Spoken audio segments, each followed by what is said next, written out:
Hello అందరికీ పల్లెటూరి స్టైల్లో తోటకూర టమాటా కర్రీ సింపుల్ అండ్ టేస్టీగా ఎలా వండుకోవాలో చూద్దాం. ఫస్ట్ పల్లి నూనె వేడయ్యాక ఆవాలు జీలకర్ర వేసుకోవాలి. అది చిటపట్లాడాక ఉల్లిపాయ ముక్కలు వేసుకోవాలి.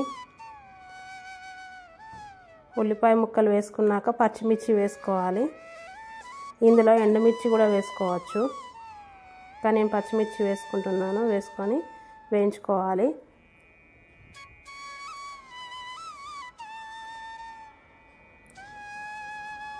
తర్వాత కరివేపాకు వేసుకోవాలి. వేసుకొని వేయించుకోవాలి.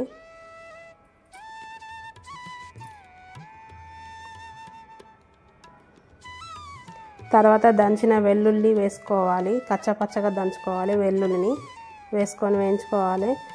ఇది వేసుకోవడం వల్ల స్మెల్ అండ్ టేస్ట్ చాలా బాగుంటుంది. తర్వాత తోటకూరని 20 నిమిషాల పాటు కట్ చేసుకొని ఉప్పు నీళ్ళల్లో వేసుకొని మంచిగా కడుక్కొని వేసుకోవాలి. ఇందులో ఏమైనా ఇసుక ఉంటే కిందికి వెళ్ళిపోతుంది నీళ్ళల్లో కడుక్కోవడం వల్ల. వేసుకోవాలి. తోటకూర తొందరగా మగ్గిపోతుంది. ఈ విధంగా పోపు అంతా కలిసే విధంగా కలుపుకోవాలి. కొంచెం తోటకూర మగ్గిపోయాక టమాటా వేసుకోవాలి. టమాటా వేసుకొని కలుపుకోవాలి.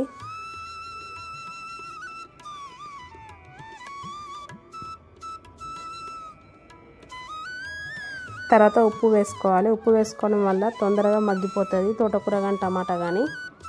సరిపడా ఉప్పు వేసుకొని కలుపుకోవాలి.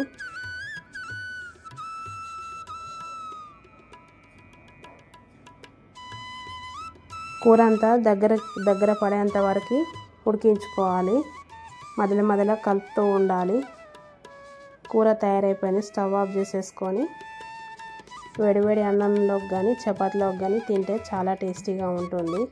అంతే, ఎంతో సింపుల్గా తోటకూర టమాటా ఫ్రై విలేజ్ స్టైల్లో ఇలా చేసుకోండి.